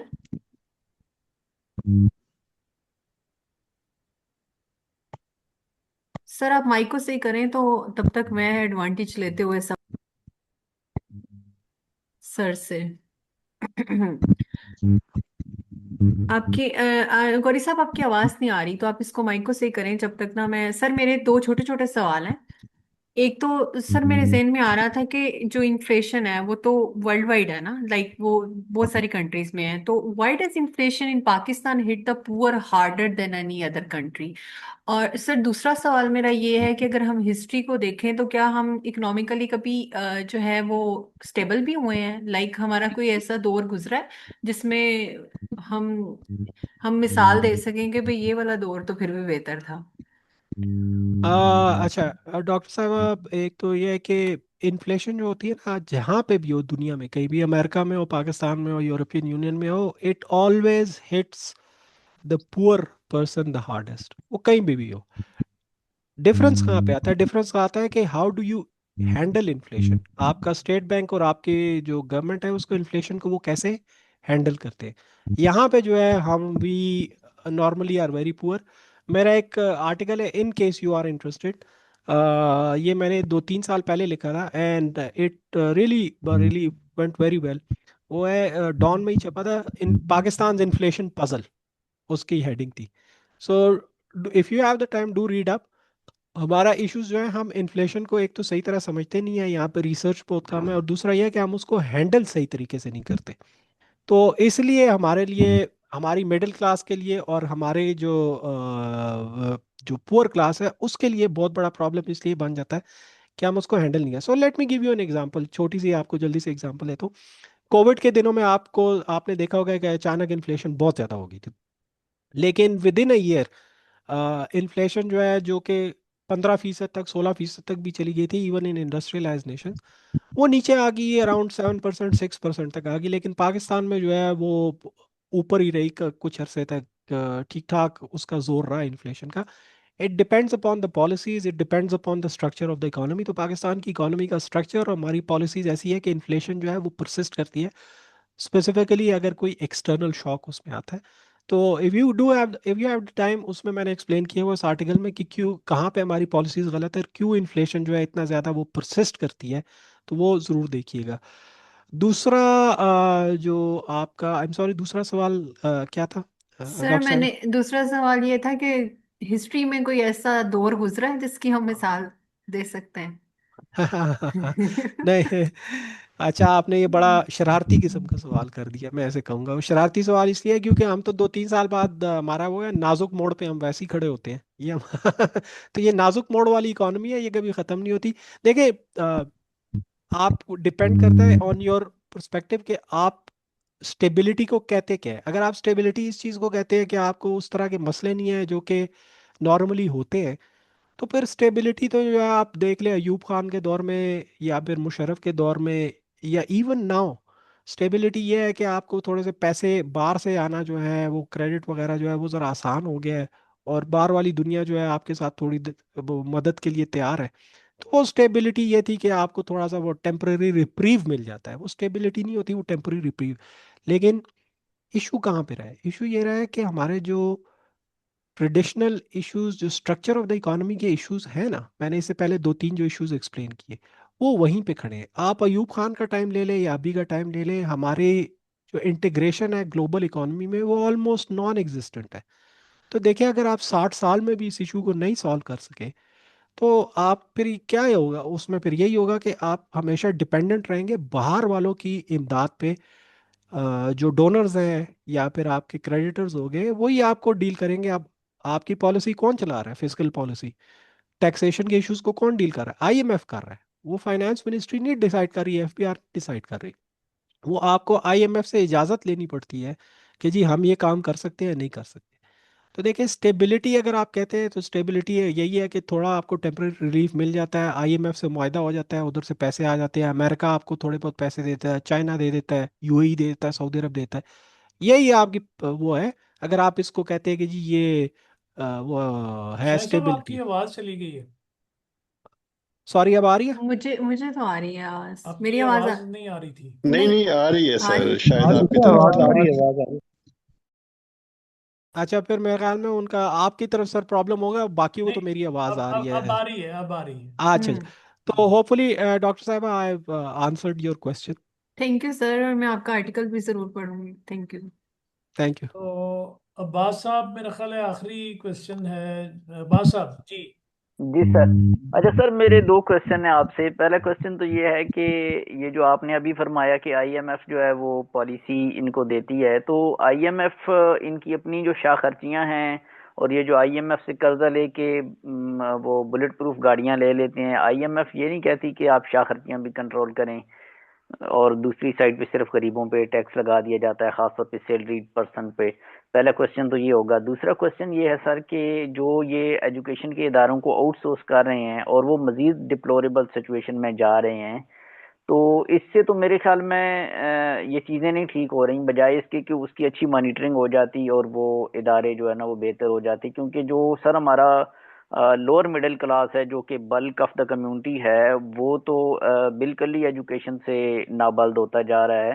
क्योंकि मेरे एक दोस्त का प्राइवेट कॉलेज है, वो कहता है कि पिछले साल मेरे पास कोई 100 के करीब बीएस और एफएससी में बीएस में बच्चियां थी, और इस साल वो कहता है जस्ट 34 बच्चियों ने जो है ना वो एडमिशन लिया, क्योंकि वो चकवाल के एक ज़रा सी रिमोट एरिया में है। तो लोगों का एजुकेशन के से भी लोग दूरी इख्तियार कर रहे हैं। इस पे ज़रा रोशनी डालिएगा सर। जी बहुत शुक्रिया अब्बास साहब। एक तो यह है कि यार आईएमएफ वाला है, ऐसा नहीं है कि अगर आप उनकी रिपोर्ट्स पढ़े ना तो वो कहते हैं, ऐसा नहीं है कि वो नहीं कहते, और बहुत अरसे से कहते आ रहे हैं। हमने आईएमएफ से पहला जो कर्जा लिया था वो 1958 में लिया था। ये शायद बहुत से लोगों को नहीं पता, ये हमारा 25वां प्रोग्राम है। 1958 से हम उनसे कर्जे लेते आ रहे हैं। वो कहते हैं ये चीज़ें, वो पॉइंट आउट करते हैं कि अपने खराजा, लेकिन उनकी वो जो क्रिटिसिज्म होती है वो होम्योपैथिक किस्म की होती है। होम्योपैथिक किस्म की इसलिए होती है क्योंकि देखिए आईएमएफ का वो गुजारा किस तरह होगा। वो भी बुनियादी तौर पे आपको कर्जे दे रहे हैं, और कर्जे पे वो जो उसका वो मुनाफा बनता है उसी से तो वो इदारा चलता है, वरना तो वो नहीं चलेगा। तो वो उनका क्रिटिसिज्म जो होता है वो होम्योपैथिक टाइप होता है। वो ज़्यादा इस पे वो नहीं करते, जोर इसलिए नहीं डालते क्योंकि वो कहते हैं कि यार चलो हमारा तो कारोबार चल रहा है, कर्जे इनको दे रहे हैं। और अब आईएमएफ का हम तकरीबन 12-13 बिलियन डॉलर तो सिर्फ उनको वो करते हैं, आईएमएफ को। तो उनका काम जब चल रहा है तो वो कहेंगे कि यार चलने दो, हमारा भी काम चल रहा है, इनका भी काम चल रहा है। तो क्रिटिसिज्म वो करते हैं, ऐसा नहीं है कि नहीं करते, उनकी रिपोर्ट्स बड़ी डिटेल्ड होती हैं।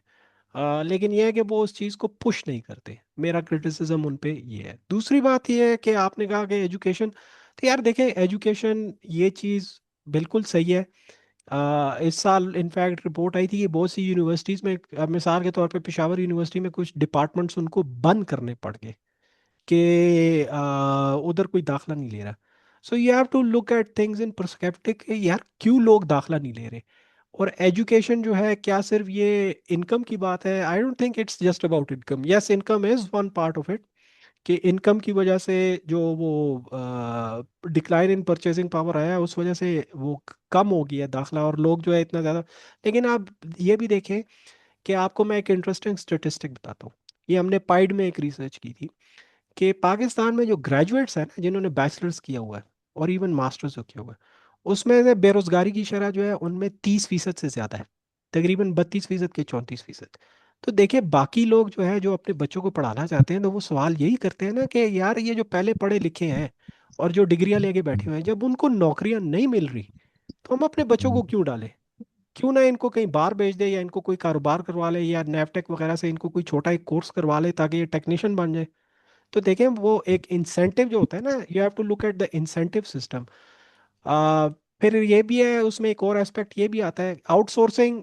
आई विल टेल यू व्हाट, मैं in general as an economist मैं आउटसोर्सिंग के अगेंस्ट इसलिए हूँ, एजुकेशन की आउटसोर्सिंग, मैं औरों की बात नहीं कर रहा। क्योंकि एजुकेशन के हम एक वर्ड इस्तेमाल करते हैं, स्पिल ओवर, कि उसके पॉजिटिव, कि सिर्फ एजुकेट करने से ओवरऑल जो है ये सिर्फ इनकम की बात नहीं है कि कोई कमाना शुरू कर दे, उसके ओवरऑल सोसाइटी पे, माशरे पे जो है ना वो अच्छे असरात पड़ते हैं। इसे कहते हैं हम स्पिल ओवर इफेक्ट। लेकिन आप ये भी देखेंगे पाकिस्तान में जो हमारा एजुकेशन सिस्टम है उसको किस तरीके से हैंडल किया जाता है। 250 से ज़्यादा यूनिवर्सिटीज़ हैं पाकिस्तान में, लेकिन उनमें से एक भी ऐसा नहीं है कि जो इंटरनेशनल लेवल को compete कर सके।